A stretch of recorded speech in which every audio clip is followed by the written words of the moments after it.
देखो finally big boss OTT 3 वाला season भी खत्म हो गया और इसमें कोई दुखी होने वाली बात या फिर बुरी बात नहीं है, क्योंकि घटिया चीज़ों का अंत जितनी जल्दी हो जाए उतना ही अच्छा माना जाता है। क्योंकि अब कब बिग बॉस आता है और कब चला जाता है पता ही नहीं चलता। 3-4 महीने पहले एक बिग बॉस का सीजन आया था, वो भी खत्म हो गया और उसके खत्म होने के बाद ये वाला सीजन आया, ये भी खत्म हो गया और क्या पता कुछ ही महीने बाद एक और नया सीजन आ जाए, वो भी कभी खत्म हो जाए। आता है, जाता है और फिर वापस आ जाता है। तो एक टाइम था जब बिग बॉस के आधा सवा पौना जितने भी थोड़े बहुत जितने भी फैंस हैं वो बिग बॉस का इंतजार किया करते थे और उनका कहीं ना कहीं इंतजार वर्थ हुआ करता था, क्योंकि यहाँ पे हमेशा ऐसे ही लोग आया करते थे जो टीवी में, फिल्म्स में और जेल में काफी ज्यादा वक्त गुजार चुके हैं। तो ऐसा लगता है कि यहाँ पे जानबूझ के ऐसे लोगों को बुलाया जाता है जिनके ऊपर दुनिया हंस सके। क्यों अरमान भाई? देखो जब MC स्टैन, फुकरा इंसान और एली यादव जैसे लोग जब बिग बॉस में गए और इनको देखने के लिए इनके फैंस जब बिग बॉस को देखने के लिए आए, लोगों को लगा वाह यार इन लोगों के फैंस तो बहुत ज़्यादा अच्छे हैं और इनकी वजह से बहुत ज़्यादा ऑडियंस आ रही है बिग बॉस में, ऐसा करो इन जैसे और लोगों को लेकर आओ। इसकी वजह से इन लोगों ने मुनव्वर फारूकी, अनुराग डोभाल, अरमान मलिक, कटारिया इन जैसे लोगों को बुला लिया। अब ये दिक्कत नहीं है कि इन लोगों को बुला लिया और इनकी वजह से फैंस नहीं है, ऐसा ही बिल्कुल नहीं है। इन लोगों को देखने काफ़ी ज़्यादा लोग आए बिग बॉस में, पर इन लोगों को ये लगा कि इनके सही में फैंस हैं और इन्हें सपोर्ट करने आ रहे हैं। देखो बात बस ये है कि इनके पास एक कमेंट सेक्शन नहीं है और काश अगर इनके पास कमेंट सेक्शन होता तो इन्हें पता चलता कि लोग मुनव्वर फारूकी जैसे लोगों को सपोर्ट करने के लिए नहीं, क्वालिटी वाली गालियाँ देने आ रहे हैं। पर देखो उस सीजन में कुछ भी हुआ हो, किसी का भी फायदा हुआ हो, किसी ने कुछ भी खोया हो या फिर पाया हो, पर सबसे ज़्यादा जो फायदा है वो मुनव्वर फारूकी का हुआ, क्योंकि बिना मेहनत के उसने पहचान पा ली, क्योंकि उसकी जो असली खुद की पहचान थी उसके सबूत तो उसके पास है ही नहीं।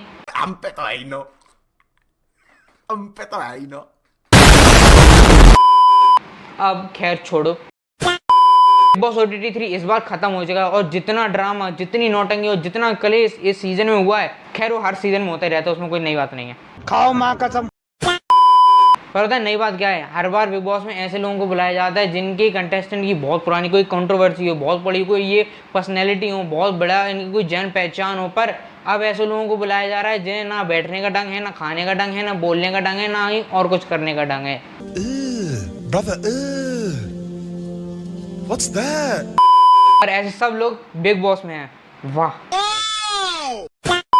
शिवानी दीदी को कभी कभी देख के लगता है कि भैया इनका कुछ देसीपना कुछ ज़्यादा ही नहीं हो गया, और सही मायने में ना ये देसीपना है भी नहीं, मायने में ये देसीपना है भी नहीं, क्योंकि मैंने आज तक किसी भी देसी इंसान को जिस जगह पे खाना बनता हो उस जगह पे पैर खुजाते हुए तो नहीं देखा। इनकी खुद की जो मर्जी है वो करें, अब कुछ कह दिया तो विवाद हो जाएगा। और ये कुछ मैं अपनी भड़ास नहीं निकाल रहा, ये खुद अरमान मलिक जी की वाइफ कृतिका मलिक जी ने खुद कहा था। वैसे तो इनकी बातों पे उतना ही इंसान गौर करता है जितनी हमारी सरकार करती है, ओलंपिक खिलाड़ियों के स्ट्रगल टाइम पे करती है, उतना ही इनकी बातों पे गौर किया जाता है। पर फिर भी जो ये बात थी वो बिल्कुल जेन्युइन थी और सही बात थी, और कई सारे ऐसे इंसिडेंट थे जो कि बाकी सारे कंटेस्टेंट ने भी शिवानी दीदी के ऊपर उठाए थे। अब खैर क्या ही कहें। कहीं से याद आया, देखो विशाल पांडे और कृतिका मलिक जी की क्या कंट्रोवर्सी चल रही है वो तो हमें अच्छे से मालूम होगा। बिग बॉस में विशाल पांडे ने कृतिका मलिक के ऊपर कुछ कॉम्प्लीमेंट करते हुए कुछ कह दिया था, उसके चक्कर में सिंघम मलिक ने इनके गाल पे ही रख दिया और उनको ये लगा कि इन्होंने बहुत सही किया। और देखो तुम्हारे कॉम्प्लीमेंट से इतनी ज़्यादा दिक्कत है कि तुम्हारी बीवी के ऊपर किसी ने कुछ कैसे कह दिया, तो सबसे पहली बात एक बार जाके अपना कमेंट सेक्शन खोल लेना, जो यूट्यूब पे है या फिर इंस्टाग्राम पे जाके कहीं खोल लेना, तब तुम्हें पता चलेगा और इससे तुम्हें रियलाइज़ होगा कि अगर ऐसे ही हर किसी को मैं चाटा मारने लगा तो मुझे अलग से कुछ लोग रखने पड़ेंगे, कम से कम 300-400 लोग रखने पड़ेंगे जो रोज अलग अलग लोगों को जाके चांटे मारेंगे। क्योंकि तुम्हें अगर लगता हो कि तुम्हारी ऑडियंस तुम्हें प्यार करती है, फलाना ढिमकाना सपोर्ट करती है, ऐसा बिल्कुल भी नहीं है। तुम्हारी ऑडियंस तुम्हें सिर्फ और सिर्फ गाली देने के लिए आती है, और जो तुमने विशाल पांडे के लिए किया देखो तुम्हारे लिए उल्टा ही पड़ गया, क्योंकि हर कोई विशाल पांडे को सपोर्ट कर रहा है और विशाल पांडे को इतना कोई जानता भी नहीं था। विशाल पांडे को बिग बॉस से आने से पहले एक टिकटॉक का छपरी बोला जाता था, और जब तुमने उसको थप्पड़ मार दिया और ऐसे सब इंसिडेंट हुए उसके बाद कहीं जाके उसको अच्छा मानना लोगों ने शुरू किया, वरना उससे पहले इसको एक टैग ही मिला था टिकटॉकिया का। अब इसी वजह से तुम्हें उल्टी गाली पड़ रही हैं, और जो जितना भी ये ड्रामा था जो कृतिका जी ने किया विशाल पांडे के कुछ कहने से, देखो ये सब कुछ ज़्यादा ही नौटंकी है, इस दिन तुम खूबसूरत हो भी नहीं। ये जो तुम्हें ये सब दिखाने के वो तुम्हारी उम्र चली गई। एक 32 साल की आंटी को अगर कोई 28-27 वाला कोई लड़का कुछ कह भी देता है उसको कॉम्प्लीमेंट ही लेना चाहिए, तारीफ ही लेना चाहिए, इतना ज़्यादा ड्रामा नहीं बनाना चाहिए। और मेरे ख्याल से मैं इसको सपोर्ट नहीं कर रहा कि बैक बिचिंग को सपोर्ट नहीं कर रहा, और ना ही ये कह रहा हूँ कि लड़कियों के पीछे कमेंट पास करने चाहिए, ये सब नहीं करना चाहिए। पर खैर उस इंटेंशन में विशाल पांडे ने कुछ कहा भी नहीं। बात है कहने की, तो बात करते हैं नेजी द बा के बारे में। देखो उसमें इंसान को किस लिए लाया जाता है, परफॉर्मेंस करने के लिए, गेम्स खेलने के लिए और ऑब्वियसली लड़ने के लिए।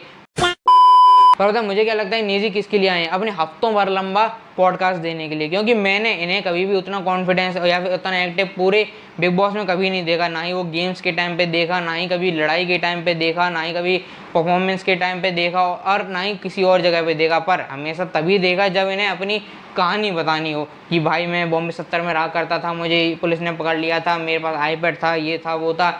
जब ये सारी बातें होती हैं या फिर कुछ और बातें होती हैं तो बहुत ज़्यादा लड़के बात करते हैं, वरना ऐसे बैठे रहते हैं कि भरोसा ही नहीं होता कि कब अगले पल ये बेहोश होकर गिर पड़ेंगे। आंखें ऐसी नशीली बैठे रहती हैं कि अभी गांजा फूक के आए हैं संजू बाबा के साथ। ये सब तभी होता है जब बिग बॉस में कोई बहुत अच्छा मुद्दा छिड़ा हो या फिर कोई अच्छी बात हो रही हो या फिर कोई लड़ाई हो रही हो। ये तभी होता है जब ये बेहोशी की हालत में होते हैं। पर जैसे ही कोई बात आती है इनके ऊपर या फिर कोई इनकी लाइफ के बारे में पूछता है तो भैया ऐसे बायोपिक बताने लगते हैं जैसे सही में ऐसे लगने लगता है कि ये सही में अपना कुछ गाने वगैरह प्रमोशन करने आए हैं और यहाँ पे अपनी बायोपिक पॉडकास्ट के थ्रू या फिर इंटरव्यू के थ्रू सबको बता रहे हैं। और मतलब क्या ही कहें इनके ऊपर। सेम ऐसे हैं रणवीर शोरे को कभी कभी देख के तरस आता है कि बंदा कितना अच्छा एक्टर था, कितने लेजेंडरी एक्टर्स के साथ काम कर चुका है, अच्छी अच्छी पिक्चरों में आ चुके हैं और यहाँ पे घिसना पड़ रहा है। और ये बात तो ये खुद मानते हैं कि मेरा खुद का टाइम ख़राब चल रहा है, मैं तभी आ रहा हूँ। देखो इतना भी टाइम ख़राब नहीं चल रहा था, बहुत अच्छी पिक्चर आ रही थी, खैर कंट्रोवर्शियल टॉपिक पे आ रही थी, पर फिर भी पिक्चर आ रही थी, फिर भी यहाँ पे आ गए। और आने के बाद इनका पता नहीं कंट्रीब्यूशन है या नहीं है, मतलब पूरे दिन ऐसा लगा रहता है कि नेजी और ये किसी कुन्ने में बैठ के नशे वगैरह करते हैं, इसके अलावा तो मुझे कुछ लगता नहीं है। खैर इन लोगों से हट के भी कई बात करते हैं तो करते हैं कटारिया के बारे में। देखो जब इससे पहले जब इनके दोस्त एलविस यादव इनके बिग बॉस में आए थे तब कटारिया ही थे जो सबसे ज़्यादा सपोर्ट कर रहे थे एलविस यादव को, बहुत जगह शो कर रहे थे, काफ़ी ज़्यादा कोलैब वगैरह लेकर आ रहे थे और काफ़ी ज़्यादा वोटिंग करवा रहे थे। ऐसा सेम जब अपना टाइम आया एलविस यादव के ऊपर कर्ज उतारने का तो उन्होंने बहुत ज़्यादा किया, शो वगैरह भी किया, काफ़ी ज़्यादा प्रमोशन किया, काफ़ी ज़्यादा कोलैब वगैरह लोगों के साथ किए, वोटिंग भी करवाई। पर क्या करें किस्मत इनके ऊपर उल्टी पड़ गई, क्योंकि जब उस टाइम पे जब एलविस यादव गए थे तब वोटिंग पड़ी थी सपोर्ट करने के लिए, इस टाइम पे वोटिंग पड़ गई अपोज करने के लिए। और क्या पता इनकी ऑडियंस इस प्रकार की है, उन्होंने पढ़ाई नहीं कि सपोर्ट करना है कि अपोज करना है कि निकालना है, एविक्ट करना है या फिर बचाना है, उन्होंने सपोर्ट कर दिया, उल्टा कटारिया को निकलवा दिया। और इस चीज़ का रियलाइजेशन खुद एलविस यादव को हुआ कि उनकी ऑडियंस कितनी चूतिया है यार। अब ये सब तो खत्म हो चुका है। अगर आपको वीडियो अच्छी लगी तो वीडियो को लाइक कर देना, चैनल को सब्सक्राइब कर देना। मिलते हैं एक और वीडियो में। Copyright disclaimer under Section 107 of the Copyright Act 1976. Allowance is made for fair use for purposes such as criticism, comment, news reporting, scholarship, and research. Fair use is a use permitted by copyright statute that might otherwise be infringing. Non-profit, educational, or personal use tips the balance in favor of fair use.